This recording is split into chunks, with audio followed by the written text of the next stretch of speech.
তুমি যে আকীদা লালন করে তুমি ইসরায়েলের পক্ষ নাও, তোমার ওই আকীদার মুখে আমি থুতু নিক্ষেপ করি। তুমি যে মানহাজের কথা বলে তুমি মুজাহিদ ভাইদের বিরুদ্ধে অবস্থান নাও, তোমার এই আকীদার উপর মানহাজের উপর আমি থুতু নিক্ষেপ করি। ফাইজলামের একটা সীমা থাকে। যখন মুসলিমদেরকে দিনের পর দিন মেরে বোম মেরে হত্যা করে ফেলা হচ্ছে, এখন তুমি তেল আবিবের পক্ষ নাও, ইসরায়েলের পক্ষ নাও, লজ্জা করে না তোমার? যারা মুজাহিদ ভাইদের পক্ষে কথা বলে ওখানে গিয়ে তুমি মানুষকে আকীদা ঠিক নাই, মানহাজ ঠিক নাই, ইভেন সালাউদ্দিন আইয়ুবী রাহিমাহুল্লাহ সম্পর্কেও মিথ্যাচার করতে লজ্জা করে না।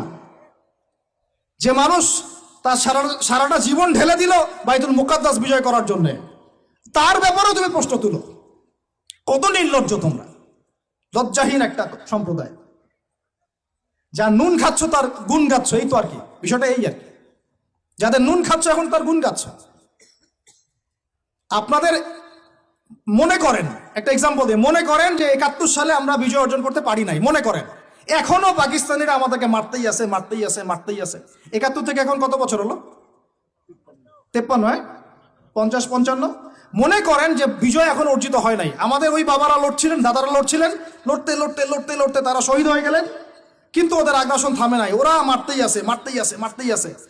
তারপরের জেনারেশন অস্ত্র নিল, তারপরের জেনারেশন অস্ত্র নিল, তারপরের জেনারেশন অস্ত্র নিল, নিতে নিতে নিতে 2023 পর্যন্ত আসলো।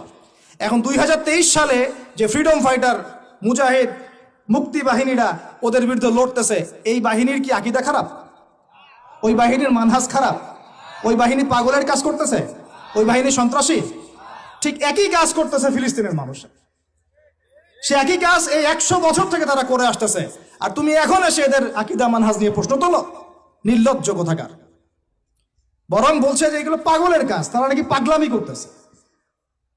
তাদের সন্তানদেরকে তাদের চোখের সামনে মেরে ফেললে তারা কি বসে থাকবে চুপচাপ?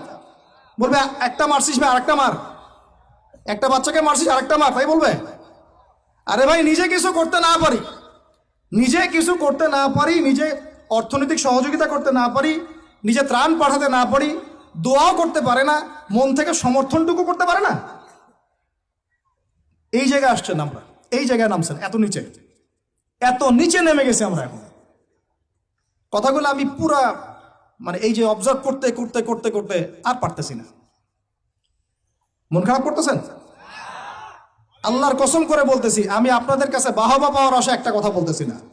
আল্লাহর কসম করে বলতেছি, আমি আমার উপরে কোনো বিপদ আসার ভয়েও চুপ থাকতেছি না। আমি আল্লাহর কসম করে বলতেছি যে আমি আপনাদের কাছে দুনিয়াবি স্বার্থে কথাগুলো বলতেছি না। ওয়াল্লাহি আল্লাহর সন্তুষ্টি ছাড়া আমার এই কথাগুলো বলার পিছনে কোনো স্বার্থ নাই। আল্লাহর কসম করে বলতেছি যে ওখানে যারা লড়াই করতেছে এরা সত্যিকারের মুজাহিদ। এদের মতো ভালো মানুষ, সৎ মানুষ এবং সাহসী মানুষ আল্লাহর জমিনে এখন আর কেউ বেঁচে নাই। এবং ওদের উপরে যা জুলুম হয়েছে বিগত 100 বছর থেকে, এরকম জুলুম পৃথিবীর ইতিহাসে কারো উপরে কখনো হয় নাই। এরা এই বিশ্বের নতুন ফেরাউন, এরা এই বিশ্বের নতুন নমরুদ। আল্লাহ রাব্বুল আলামিন এই জালেমদেরকে যেন ধ্বংস করেন, আল্লাহুম্মা আমিন। আল্লাহ পাক মাজলুমদের উপর নুসরা নাজিল করেন, আল্লাহুম্মা আমিন।